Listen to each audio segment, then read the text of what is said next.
Hi everyone, welcome to the channel.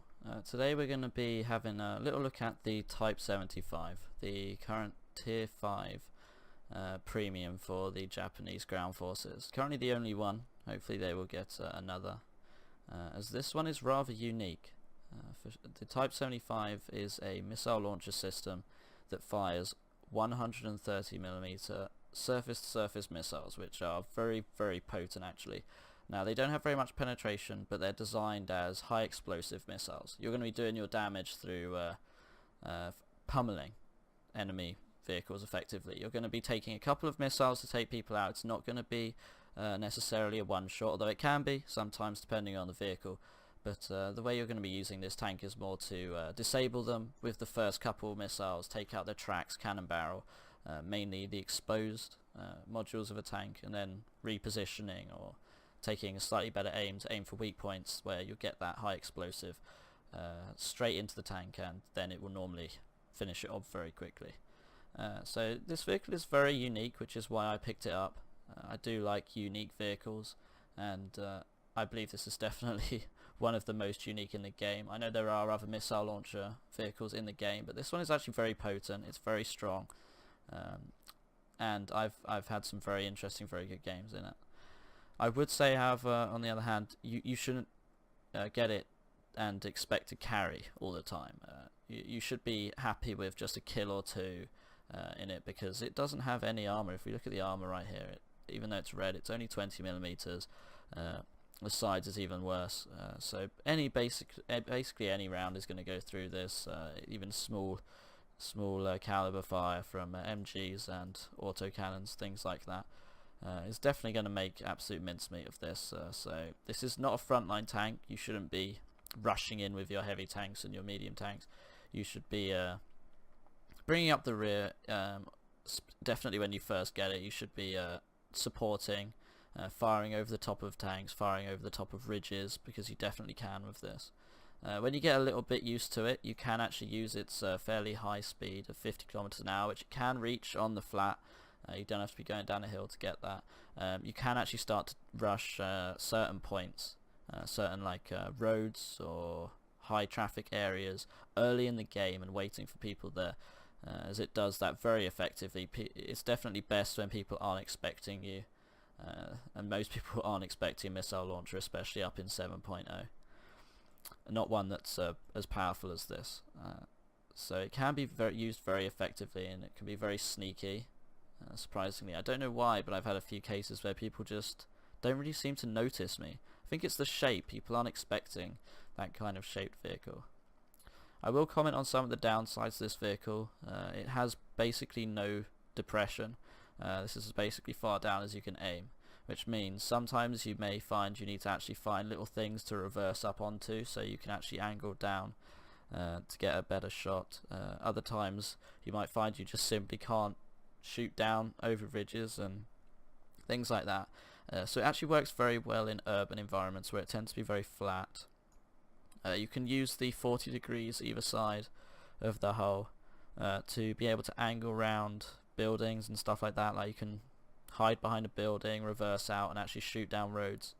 So it actually works very well in urban situations. I have used it for a little bit of sniping. It is quite difficult because you're going to give your position away unless you're very, very experienced with the tank. You're going to take at least one or two missiles to actually gauge the distance, since you don't have a distance gauge on your you don't have a rangefinder on your aiming reticle, so you kind of need to do it by eye. So it would come down to experience, but it is possible. It is definitely possible. I've had a couple of long range kills in it, and it is very funny to get them across the map as people kind of look up and see all this hail of missiles flying over the map. It is very cool. It definitely has that fear factor. If you hit someone with it, disable all their components, then they're definitely going to be a bit mad. It's definitely one of those tanks people don't expect to be killed by it. Now I would say it is quite interesting for grinding. It does produce quite a lot. If you're running premium account as well, it does have 588% reward for RP, so it does bring in about 8,000 RP for a win, so definitely not too shabby. you're definitely going to be able to grind it out with this. And when you get down to 7.0, you'll be able to use like the Ho-Ri and actually have a little bit of a lineup. So it'll be quite strong. Definitely a good companion to that kind of 7.0 lineup. And I know that the Japanese in 1.85 are getting the Type 89 IFV, meaning I reckon some people will be looking to kind of go down the Japanese after they've got that, because I've heard the missiles, I think they're TOWs, the missiles that it shoots are very powerful, so you can kind of have a little bit of a lineup now in the Japanese top tier, so some people might be looking to go down it, so that's why I'm doing a little bit of an overview of this vehicle. It is I think I've mentioned it's pretty quick. It can definitely get around. It's very sneaky. So yeah, overall a very fun tank. I'd say it's, yeah, fun factor is up there. Every kill is very, very satisfying. And yeah, just barrels of fun really. So I've got a game already saved for you to watch.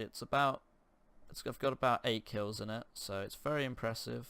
It's probably the best game I've had in this, and it was really, really fun to play. So I will show you the replay of that. Unfortunately, it's a replay, so it's not the best viewing experience, but I plan in the future to do all of my gameplays live, so I can kind of tell you what I'm doing, and you can get my reactions. But I just couldn't believe the game I had in this, so I thought I'd better save it. So we'll jump right into that in just a second. So I will see you in there.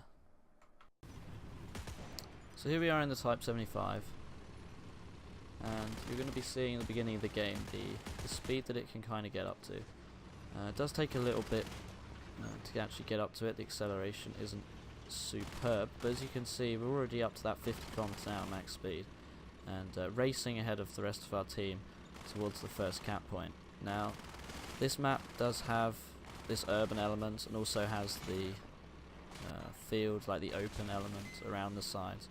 But hopefully, as I'm going to show you, I'd actually rather take this into a more urban situation, as I was saying before.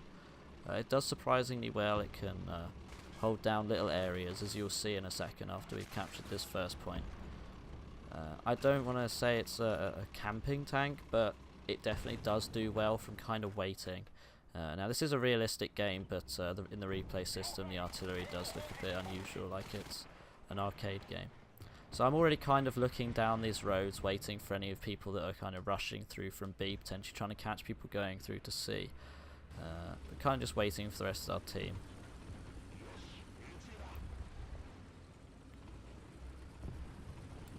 So after we've captured this, we'll start to basically cause havoc. Now my initial thinking was that they would rush through to C as they kind of got onto B first, but we actually had a guy rush down to C, meaning that we're capping it, which basically means they'll be slightly more tedious, they'll be slightly more nervous in their approach down to C, knowing that we've already capped it. So I decide that actually I will actually just spend a few seconds looking down here. Unfortunately, I'm very lucky. I literally look down there just as a guy comes around the corner. He does get a lucky shot onto us, and luckily, because of the layout of the crew, they're all in the front of the tank. He actually clipped us in the back, only taking out the vertical drive for the missiles. I didn't realise at first, so I couldn't get that final shot off, but I do quickly stop and repair it, and as you see, it didn't take very long to repair that vertical drive. So now we're kind of just waiting. I feared that there might be another one rushing to try and repair him, so we're just going to wait for the smoke to clear a little bit. But as you can see, we've already picked up our first kill, and it wasn't too painful. And I do see another one, but the gate between me and him actually absorbs all those shots, and he gets past. That is one of the big issues with this tank, is because it's effectively a high explosive. You should treat it like high explosive. It's going to detonate on pretty much any little object that it hits. That can be a lamppost or a tree or anything like that, and presents a serious threat of actually you blowing yourself up. The splash damage of these missiles is very, very strong, and I have several times blown myself up if I'm within about 20 meters of the target. So we're kind of just waiting, seeing if any others come. But well, I do see one. I think that my missile was good, but apparently not. I don't pick him up. But I decide that's probably enough. We're probably going to start moving up, considering even the mouse on our team has now got here and is pushing through. So as I mentioned before, I'm kind of now in the back line. I'm kind of letting our heavy tanks, medium tanks push forwards. I'm kind of supporting them, keeping an eye out, and seeing if I can pick any people up. So I'm still using this road to my advantage. This road, particularly on this map, tends to be a very high traffic area. And you can see now some of the issues with the depression of the tank, of the missile launcher. You can see that it basically only goes flat. It only goes kind of 0 degrees depression, basically. So you do have to kind of be aware of that, and be aware that sometimes you might only be hitting the turret and stuff like that. Now I know for a fact there's an IS-4 around here, so I do kind of just rush it and peek it. And now this is an IS-4, a very strong tank, and literally just a couple missiles straight in the front, and there you go. So you noticed it took out the cannon barrel and some of the other external modules very quickly, and that's what this tank is really good for. Even if you don't necessarily get the kill, you're going to disable something so badly that it's probably going to have a very long repair, upwards of nearly a minute to get all of those modules repaired. So after that engagement, I'm kind of waiting again, seeing if anyone's going to come down this road. This is a very high traffic area. You can see that you can also send off a lot of missiles very quickly. You can basically shoot them as fast as you can click. So again, I see my team's kind of pushing up a bit, so I feel like I should probably support them. I do see a guy over there, but there's no way I'm going to be able to get my missile down over there. There was a brick wall in the way. And also you have to remember these have quite significant travel time. I instead decide to kind of rush over there because I know that he's engaged.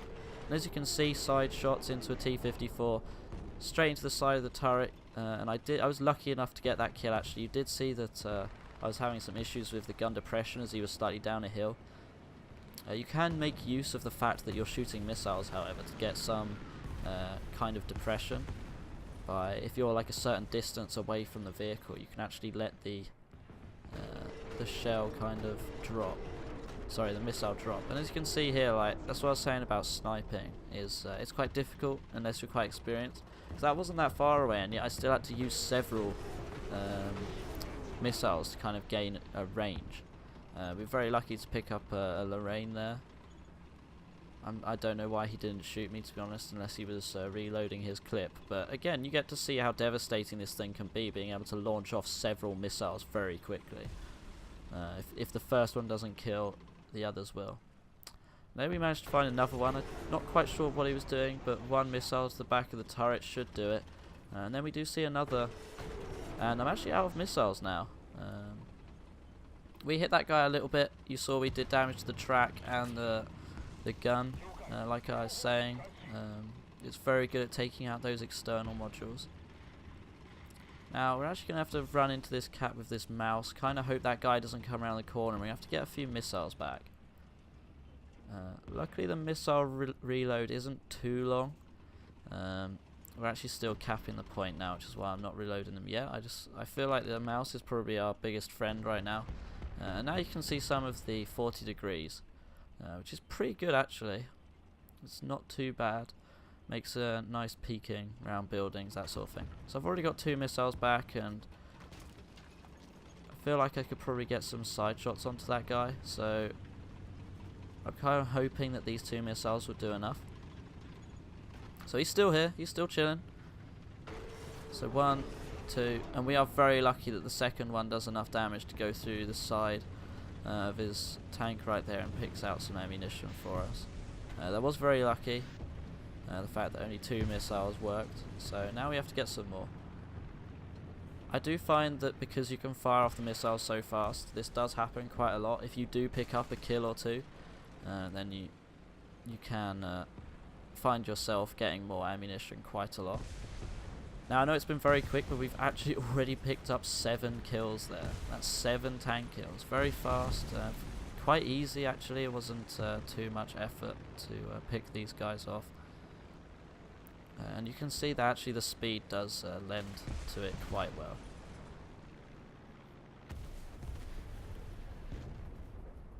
I remember when playing this game I was just laughing almost hysterically to myself throughout the whole thing. Hopefully you can see the fun factor of it, and how it's very satisfying, even especially like running into that Lorraine, for example. You know, just straight through the front of the tank, no real issues.